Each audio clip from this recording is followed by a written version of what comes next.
IEF-IGU Ministerial Gas Forum, Gas for Growth.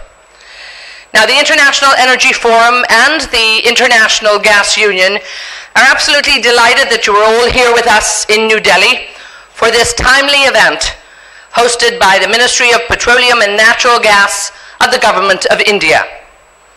We have a very, very busy schedule ahead of us today, a series of engaging and informative panel discussions examining the theme of this ministerial, improving economic prosperity and living standards. My name is Etna Trainer, and I'm going to be your MC for the day. We have a few very, very short, quick housekeeping notes. I'd ask you all, in the interest of safety in the energy sector, of course, to please observe the fire exits at the front and the back of the room. We'd all appreciate if you might put your phones on silent also. That would be greatly appreciated by all of the speakers and everyone here. Now, the entire proceedings will be held under the Chatham House rule, and of course this is to facilitate frank and open discussion among you all, and we really, really encourage you to do that. There's no media present in the room, and the cameras you see here are simply here to record the event. We will not have the sound on this, so please be very, very relaxed. I will be doing interviews outside throughout the day for the IEF website. That's the purpose of these interviews. So also I'll really appreciate if you'll stop by and give us some of your kind words of experience and wisdom. Our day runs right through until 1600 hours, so we'll also be very grateful for your attention and of course your active contribution right throughout the day. I do hope we'll see some light coming back to us in just a moment, but the sound is working well, so that's a good sign. We'd like to begin our opening addresses, our opening remarks, and I would ask our distinguished guests to address from the floor on these. The Secretary General of the International Energy Forum will commence, and he please a very, very warm welcome for His Excellency, Dr. Sun Zheng.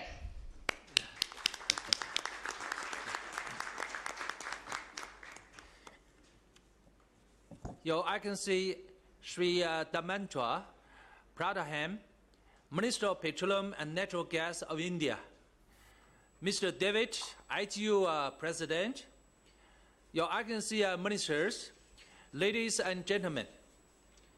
It is my great pleasure on behalf of the International Energy Forum to welcome you all to the 5th IEF-IGU Ministerial Gas Forum. I thank the State Minister of Petroleum and Natural Gas for deciding to host this unique international ministerial dialogue focused on the gas for growth, improving economic prosperity and living standards. This is a great occasion to help advance the ambitious great vision to more than double the share of gas in India's primary energy demand, from 6.5% today to 15% by 2020 through growing LNG and pipeline imports, domestic gas production, green gas development, and infrastructure investment. India is one of the world's most populous nations, with the lotus flower as a national symbol. Gas can help healthy growth and prosperity blossom. Your Excellency, let me thank you again for your strong and unwavering support for the IEF Energy Dialogue, alongside that of the many ministers, heads of international organizations, and high-level industry representatives who gathered at our forum today. We are also grateful for the support of GAIL India and the Indian National Gas Society, and for the hospitality you have extended to all of us for our stay in the magnificent city of New Delhi. Your Excellencies, ladies and gentlemen, the big challenges we face are threefold at two levels. One, on the global level, these are economic development goals, climate change, and energy transitions. B, that require of the global energy sense to moderate and respond to energy market fluctuations, to reduce energy sector emissions and waste, to achieve the sustainable access to efficient energies. Governments around the world embrace natural gas to help to address these challenges. Natural gas makes a major contribution to the fortify energy security, to diversify economies, to improve the air quality, to reduce global warming, and to facilitate energy access. To enable an orderly energy transition and effectively respond to 3+3 big challenges in time, gas may well play a larger role and a longer time, especially in major growth economies such as in India. The win-win opportunities available for governments and industry to exploit have never been greater. But to improve economic prosperity and living standards gainfully, well-informed and inclusive dialogue on gas market has never been more necessary. IEF proposed a rolling dialogue for gas markets to become a key force for an orderly energy transition. To help achieve this, IEF will continue to improve gas market data transparency through the Judy Gas with its partners organizations and expand on the findings of this ministerial meeting.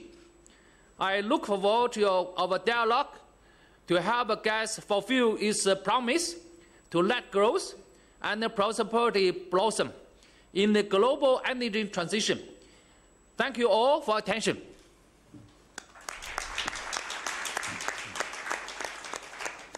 And thank you so much, Dr. Sun. I'd like now to call on the President of the International Gas Union, Mr. David Carroll. Thank you, and good morning, everyone. Honorable Minister Pradhan, Dr. Sun, Your Excellencies, colleagues, ladies and gentlemen, on behalf of my colleagues at the IGU, I'd like to extend my welcome. I won't repeat many of the words you did, Dr. Sun, which was a very eloquent introduction to the topic, but we truly must give our thanks to the Ministry of Petroleum and Natural Gas, to IEF, to GAIL, who have all worked extremely hard to make this event a big success. It's very timely, it's very important, and it's very fortunate that we have this meeting basically co-located with Petrotech. Those of you that had the opportunity, and I hope that's many of us, to hear Prime Minister Modi articulate a very compelling strategy for energy in India and the vast importance of natural gas to this economy, we'll remember that for a long time. And in fact, yesterday's theme of the Petrotech conference, which is hydrocarbons to fuel the future, choices and challenges, is very similar to the IGU presidency's theme for this 3-year period, which is fueling the future. So we clearly see natural gas as not just a pathway to a bright future, but also an important part of that future. It's been a year since the historic accord was reached in Paris at COP21, and really just a few weeks since the conclusion of the more technical COP22 in Marrakesh. And I'm sure many of you were there.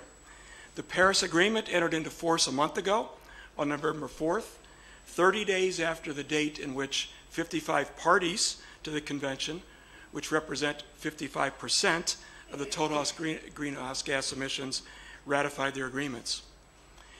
As of a few days ago, 115 parties had ratified out of the 197, and such major countries, of course, include the United States, China, and India have ratified those agreements. Obviously, with the result of the recent U.S. election, some doubt has been cast on the direction that the U.S. will go. but I think it's still very early to make any definitive assumptions in that regard. But I do believe that the considerable progress made by the United States using natural gas to reduce emissions will continue in very large part. And I hope we get the opportunity to speak a little bit more about that as the day continues.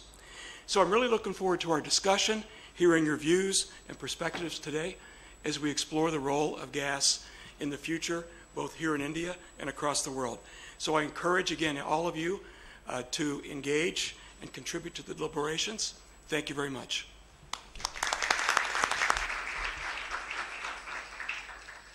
Mr. David Carroll, thank you so much. I would now like to call on the Chairman and Managing Director of GAIL India Limited, Shri Tripathi. Thank you, sir. Honourable Minister for Petroleum and Natural Gas, Shri Dharmendra Pradhan, His Excellency Mohammed bin Salah Al Sada, Minister of Energy and Industry, Qatar, His Excellency Lakotripis, Minister of Commerce and Industry, Tourism, Cyprus, His Excellency Hamid Yunus Salah, Deputy Minister for Gas Affairs, Government of Iraq, His Excellency Muhammad Jaid Awad, Minister for Petroleum and Natural Gas, Sudan, His Excellency Dr. Sun, Secretary General IEF, His Excellency Louis Burton, RFCA Secretary General International Gas Union, distinguished dignitaries, guest speakers, my colleague CEO from the industry, and friends from media. A very pleasant good morning to all of you. It is indeed a matter of great honor and pleasure for all of us here. On behalf of GAIL, Natural Gas Society, I extend a warm welcome to you all to the 5th edition of the IEF-IGU Ministerial Gas Forum, held under the aegis of Ministry of Petroleum and Natural Gas, Government of India. The meeting of the 5th IEF-IGU Ministerial Gas Forum comes in the backdrop of recently ratified COP21 framework by 115 nations. This intergovernmental consensus provides a great opportunity for the forum member here to evolve an actionable roadmap for ensuring wider acceptance of natural gas by the public and policymaker alike in meeting the overall objective of climate change and gas for growth. This benign fuel seems to have been somehow left out in the overall policy scheme for achieving climate change goal. The discussion on the choice of fuel are predominantly around renewable energy in the combination with coal. It is like a friendship between a saint and a lawbreaker. Rising air pollution is identified as the 4th largest killer after lifestyle disease is a very disturbing phenomenon. There is a high cost to economies on account of public health spending and also losing economic productivity due to air pollutants. IEA estimates that 6.5 million people are dying every year worldwide due to air pollution, with a large proportion being accounted for in Asian region. This threat is also a major culprit in curtailing average life expectancy of the region's population by 16 to 24 months per person. Considering the enormous stress on land and water resources, intermittency of the renewable energy, and high investment required for grid upgrade to accommodate renewable energy, natural gas-based power solutions such as advanced turbine in conventional thermal power plants or cutting-edge fuel cell technology, which requires only 1% of the water and 1/10 of the land with over 60% efficiency as compared to the conventional thermal power plants with zero emission of particulate matter, tends to offer tremendous advantage in complementing the renewable energy. These are some of the many solutions that are based on natural gas effectively enable addressing the growth imperatives while ensuring climate change commitment of COP21. The current developments on climate conversation from front offers the forum an opportunity to focus on expanding the reach of natural gas and create a golden age for the fuel as envisioned by the industry at the beginning of 21st century. In the backdrop of unfolding global events, it is largely rests on the natural gas industry to spearhead a path-breaking journey for expanding the role of natural gas in the emerging economy of Asia and Southeast Asian region. I remember during the 7th Asia Gas Partnership Summit in 2011 at New Delhi, an idea was floated to explore ways of reducing Asian premium on LNG and collectively engage on a mechanism to narrow the inter-regional price difference of LNG, expand cooperation of joint procurement, and pursue creation of regional LNG hub. Post the initial shock, with the active support and involvement of various members, eventually translated into an Asian Gas Market Forum in 2012, with India being its founding member. First meeting in China in 2012 that witnessed a wide participation, that was followed by India hosting the second meeting in 2013. The objective of reducing LNG trade price difference across region, as I outlined a while ago, in a way stand vindicated today, given the LNG supply overhang and other macro factors that influences the industry. There have been a notable development in various countries of the region, including India, through initiation of structural reforms in the internal market. The reform initiated offer prospect of spurring investments towards creation and augmentation of gas infrastructure in India, Bangladesh, Pakistan, Sri Lanka, and also in the Middle East for creating gas grid and LNG infrastructure.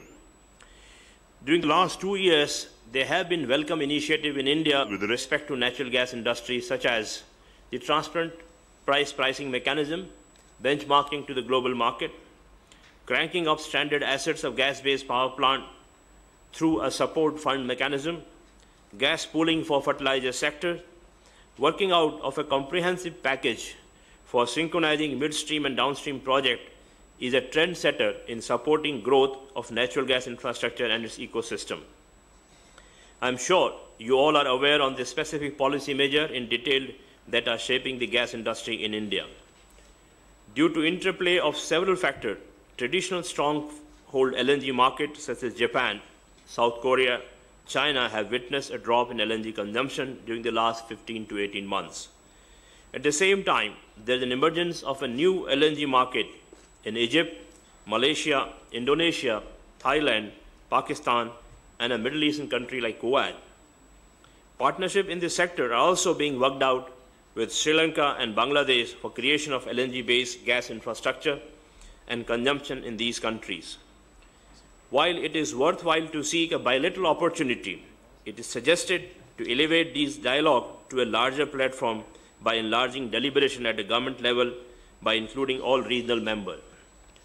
Creation of a collective forum was predominantly a biased viewpoint then, but today's perspective, buyers too have graduated to being a portfolio seller of LNG due to their contracted upstream position.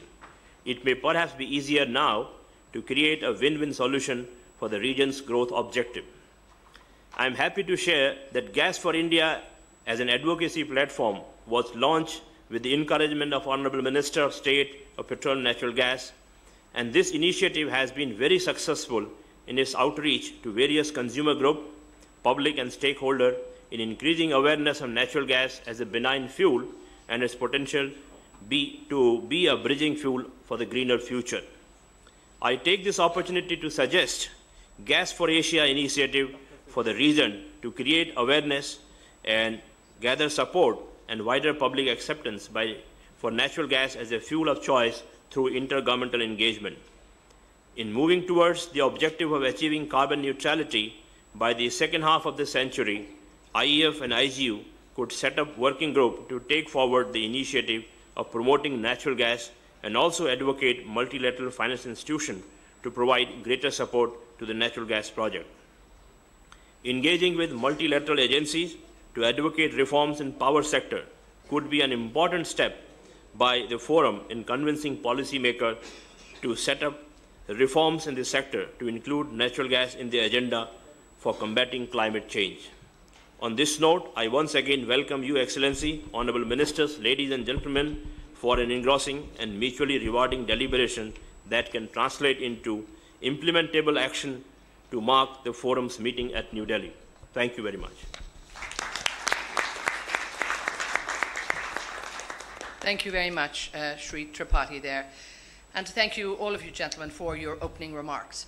We're absolutely thrilled now and very, very honored to have with us the Minister of State from the Ministry of Petroleum and Natural Gas in India to deliver the inaugural address. So a very, very warm welcome to the podium, please, for His Excellency, Shri Dharmendra Pradhan.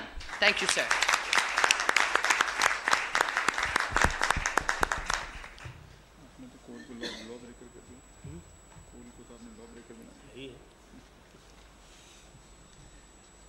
His Excellency Mohammed bin Salah Al Sada, Minister of Energy, Qatar. His Excellency Yorgos Lokretisip, Minister of Commerce, Cyprus.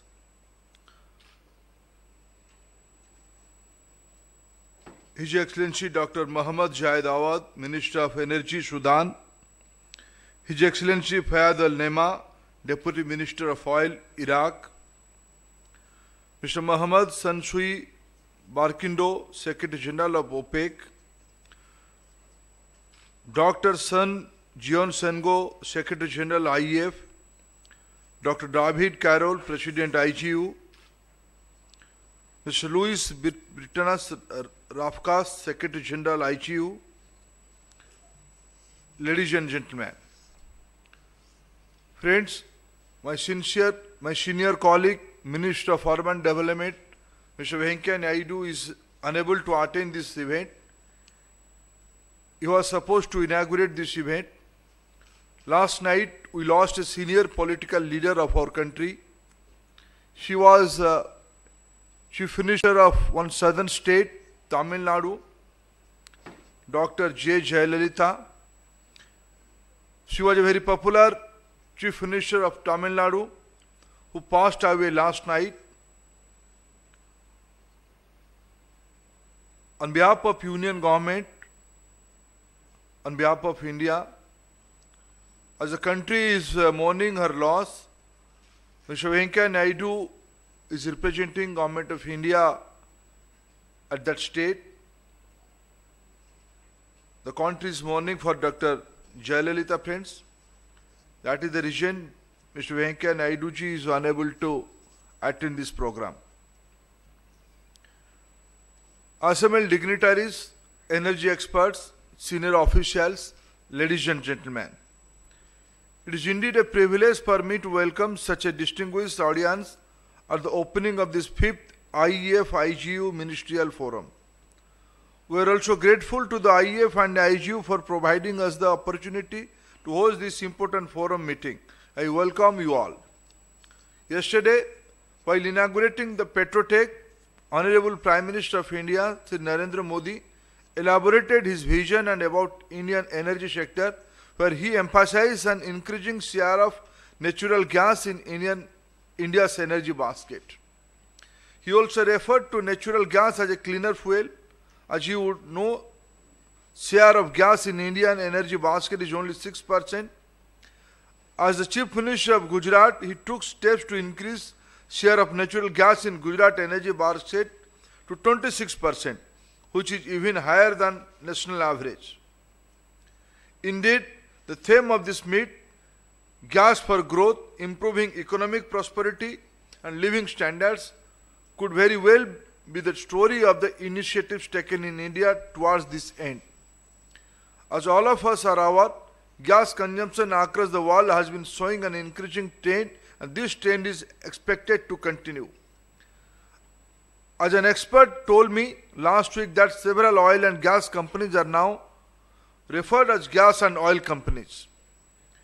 As per the annual IEA World Energy Outlook 2016, share of natural gas in global energy mix is expected to be 24% by 2040. Absolute demand is projected to grow by 17 BCM, reaching 5219 BCM in 2040 from 3502 BCM in 2014, with a projected CAGR of 1.5%, the forecast all fossil, the fastest among all the fossil fuels. However, compared to the international average, the share of gas in India's primary energy basket is only at about 6%. we have set a target to raise the share of gas in primary energy from the country level to 15%, from the current level to 15%. This means annual gas consumption would be accelerated from about 50 BCM to about 200 BCM in future. We recognize that a shift towards a gas-based economy would require adequate availability of natural gas through domestic production as well as imports, adequate investments in pipeline, LNG import terminal, and city gas distribution infrastructure, and even financial support in the form of incentives. The government has allowed 100% foreign direct investment in many segments of the hydrocarbon sector, including natural gas, petroleum products, and refineries, among others. We have provided for marketing freedom, incentivized gas production from deep water, ultra deep water, and high pressure, high temperature areas, which are presently not exploited on account of higher cost and risk. Open bidding under a new marginal field policy aiming to bring into production of 67 marginal oil and gas field with 89 million tons of reserve has just been successfully concluded. A new hydrocarbon exploration licensing policy which covers exploration and exploitation of all kinds of hydrocarbons such as oil, gas, coal bed methane, and shale gas under a single licensing framework is being introduced. We expect this policy would push the frontiers for prospecting of oil and gas in India with deep-rooted involvement of oil and gas majors from India and abroad. To improve access to gas for households, top priority has been given to allocation of domestic produced gas for city gas distribution. Special schemes has been drawn for the pooled gas for fertilizer and power plants. To meet the demands and an economy with the 15% share of gas in the energy basket will entail matching infrastructure will be needed. We are prepared for that. Over 15,000 kilometers of trunk gas pipeline is under construction in addition to the existing 15,000 kilometers of existing trunk pipeline network. The government has stepped in for the first time to directly support gas pipeline infrastructure by providing 40% capital fund to the extent of about 750 million for a gas pipeline projected to eastern India. This region is relatively underdeveloped as far as availability of access is concerned. This $1.8 billion pipeline project is part of an integrated $7 billion project which would also include an LNG receiving terminal, city gas distribution projects in 7 cities, and revival of 3 fertilizer plants, en route thus linking imports, supply infrastructure, and consumption. At the same time, efforts are being made to double the regasification capacity in the country from current level of 25 million tons per annum. As most of you may be aware, India is actively involved with the multiple transitional gas pipeline, of which Turkmenistan, Afghanistan, Pakistan, India or Tapi pipeline has gathered considerable momentum. As policymakers, we are aware that ambitious target cannot be achieved by governments alone. It needs the support of entire industry, the consumer, and the people at large. A unique initiative, Gas for India, has been launched on the social media and other interactive platforms with the participation of the entire industry from upstream to downstream to retail to create an awareness about the availability of gas, its benefits and economics. Excellencies, I must also use this opportunity to flag 2 important issues. The first one revolves around international collaboration in the area of natural gas. While IGU is doing commendable work in this direction, the world needs even greater cooperation among countries on gas technologies such as shale and gas hydrates. Similarly, a number of large Asian LNG buyers, including India, would benefit by joining hands and thereby possibly bring in more equitable trade deals. The other issue that I wanted to highlight is about global gas price. in the context of the emerging LNG demand supply interplay. LNG prices have been soft over past 18 to 24 months, much in tandem with crude price. We have also seen that LNG contracting mechanisms are changing, with short-term contracts growing and replacing long-term contracts. I am certainly no expert to forecast how LNG pricing shall be behaved in the near term or the long term, but many analysts believe that it will be a buyer's market for a while, and LNG buyers will continue to have options. We must also remember that technology for renewable has been developing rapidly in recent years, leading to very competitive prices. I would urge distinguished participants of this ministerial forum to deliberate on this very important matter. To conclude, the essence of the sustainable development lies in fulfilling the needs of the present without compromising the growth aspiration of our future generation. This way, a move towards a natural gas fuel economy will help us achieve the twin objectives of economic growth and sustainable development. Thank you, Excellencies, and welcome once again to this forum. Thank you, friends. And thank you, Your Excellency, for that inaugural address. We would now like to move on to our keynote speech, Perspectives on Gas Markets. And I'm absolutely delighted to welcome to the podium the Minister of Energy and Industry from Qatar, His Excellency Mohammed bin Salah Al Sada.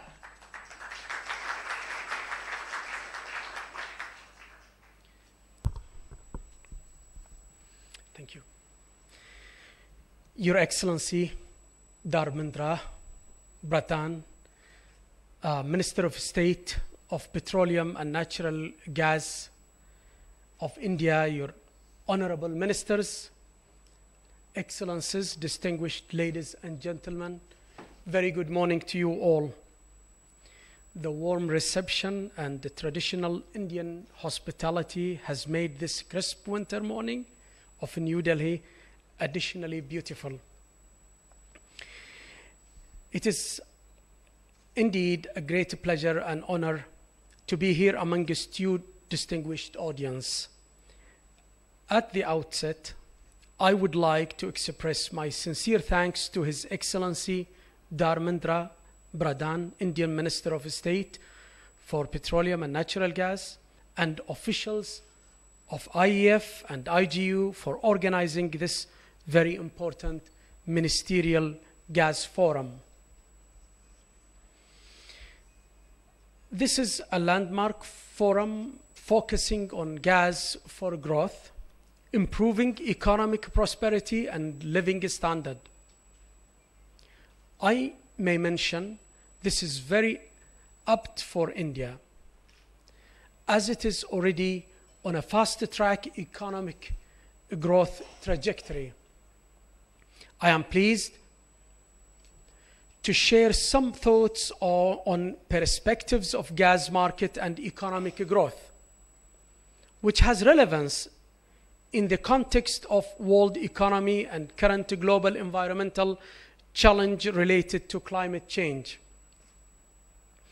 As per recent IMF report, global growth in 2016 will close at 3.1%, revised down by 0.1%. Projections for 2017 reflect a more subdued outlook for advanced economies. Prospects differ sharply across countries and regions, with emerging Asia in general and India in particular. India recorded a GDP growth of approximately 7.3% in the second quarter of this fiscal year 2016-17, showing a robust growth. It remains the world's fastest growing big economy. Excellencies, ladies and gentlemen, energy is central for developmental goals and economic growth of any nation. Ensuring the availability and accessibility of a reliable source of energy is a pivotal challenge the world faces today. Fossil fuel continues to have a dominant share of this reliable primary energy source.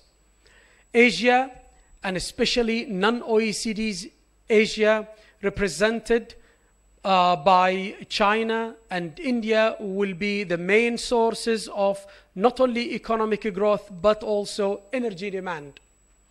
Asia requires access to affordable and sustainable energy to increase its living standard and to provide it with cleaner energies and clean air. In this regard, I may say natural gas is well positioned to fulfill all the requirements of sustainable economic and social development. By 2040, fossil fuels will continue to dominate the energy landscape and are likely to account for 75% of total energy mix. The coming 25-year period is expected to see growing demand for natural gas as consumers seek an energy source that supports economic development while addressing environmental concerns. According to the Global Gas Outlook of GECF, an apex gas exporting countries forum, the gas share of global energy demand will increase from 21% in 2015 to over 25% in 2040. It is expected that the natural gas will represent a share of almost 40% of the energy demand growth.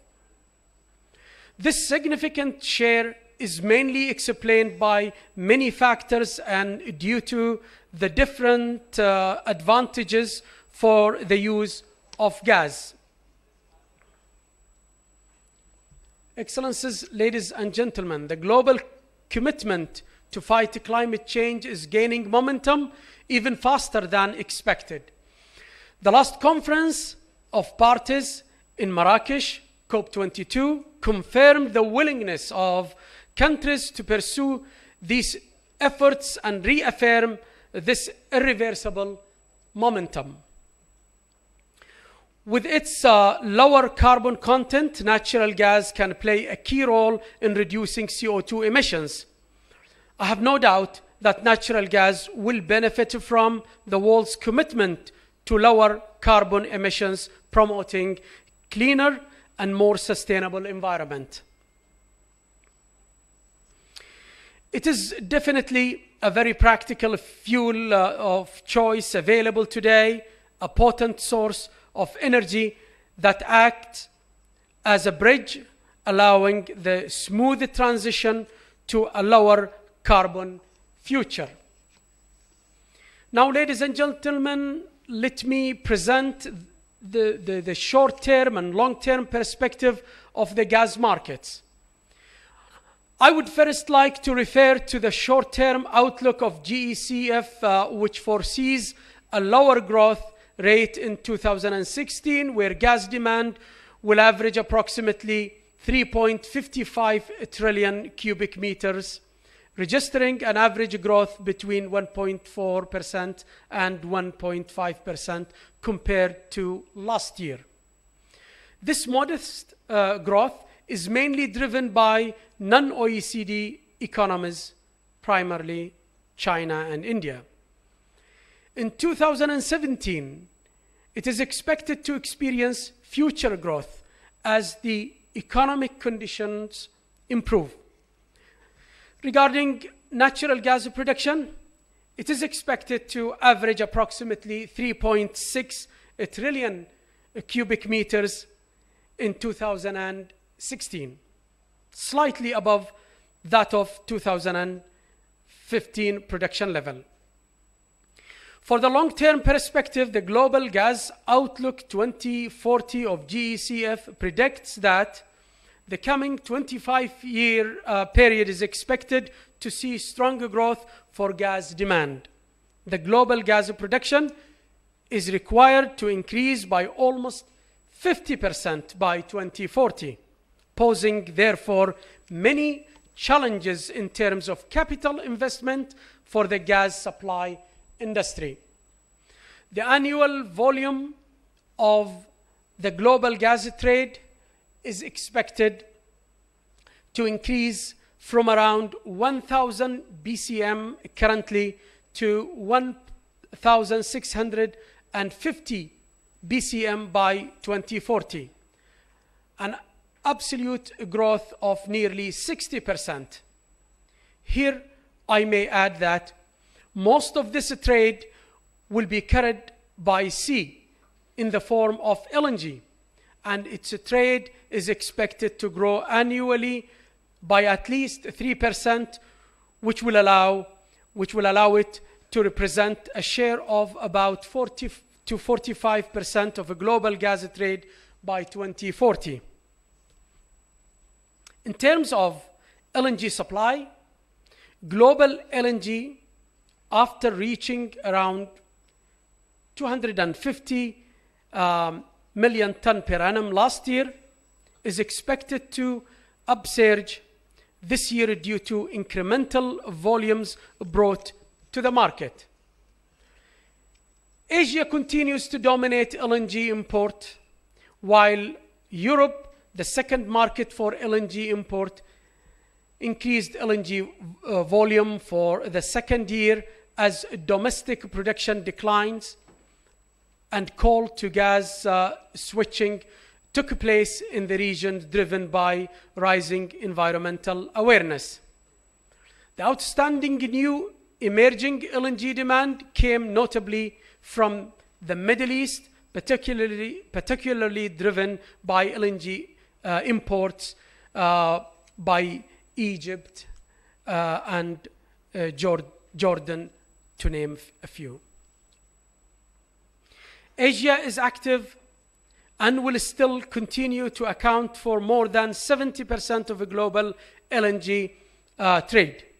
Currently, low prices, growing environmental concerns, and favorable energy policies are driving a robust gas and LNG demand, mainly observed, as I mentioned, in China and India, Taiwan, and Pakistan.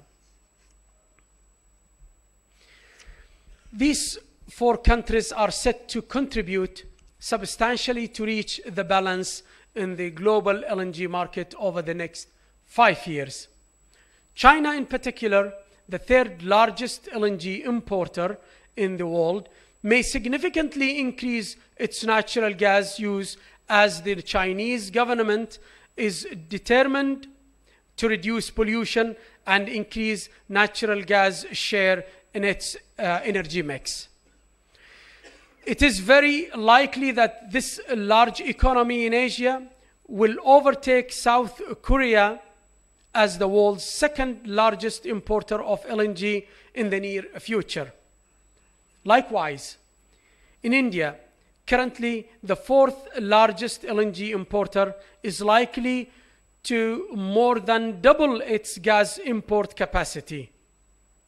We believe in the potential and the strong growth of gas in both countries.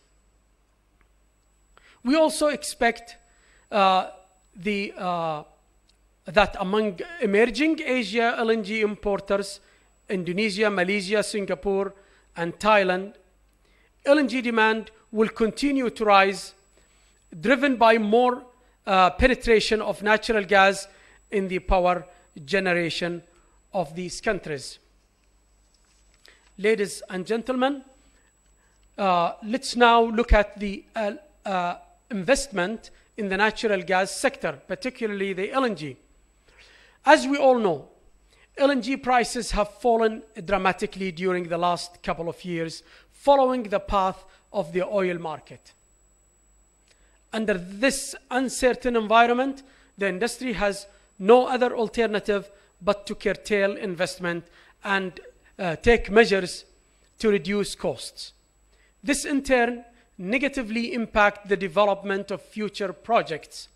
As a result, as market recover, the energy requirements will not be available to meet the forecasted growth. And as per the recent GECF short-term gas market report, LNG trade has been growing during 2016 and expected to grow more than 5% to reach around 260 million tons at the end of this year. In some parts of the transport sector, gas is increasingly being considered as an outright alternative to petroleum, spurred by progress in developing small-scale LNG technology. LNG, rather than compressed gas, should also make inroads as a transport fuel. It has the big advantage of occupying a smaller physical space than CNG. An LNG tank can carry 3 times as much fuel as equivalent size CNG tank. That's a big plus for the long distance road haulage sector in particular. Besides road transportation, LNG as a maritime fuel has a very bright future. LNG bunkering infrastructure is developing fast along the major international sea lanes. Ladies and gentlemen, my parting thought before I conclude my address is that natural gas has a bright future and is the fuel of choice for sustainable energy, economic, and social development. What we need is a closer cooperation between producers and consumers to develop a win-win situation for all in order not only stimulate natural gas demand worldwide, but contribute immensely to keep our planet green, eco-friendly, and green. Wishing all success to this 5th IEF-IGU Ministerial Gas Forum, and I thank you very much for your attention.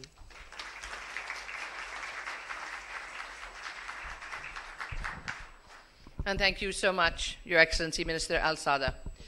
We are now going to take a quick coffee break, just about 10 minutes. And we would also invite our inner table, if we could, for the family photo of our ministers and all our colleagues at the inner table. Simon from the IEF and Lena, everybody will help you to make sure you get to where you're going for this family photo. We'd like to get it done this morning. So we'll have a quick coffee break. The ministers, please, Your Excellencies, and all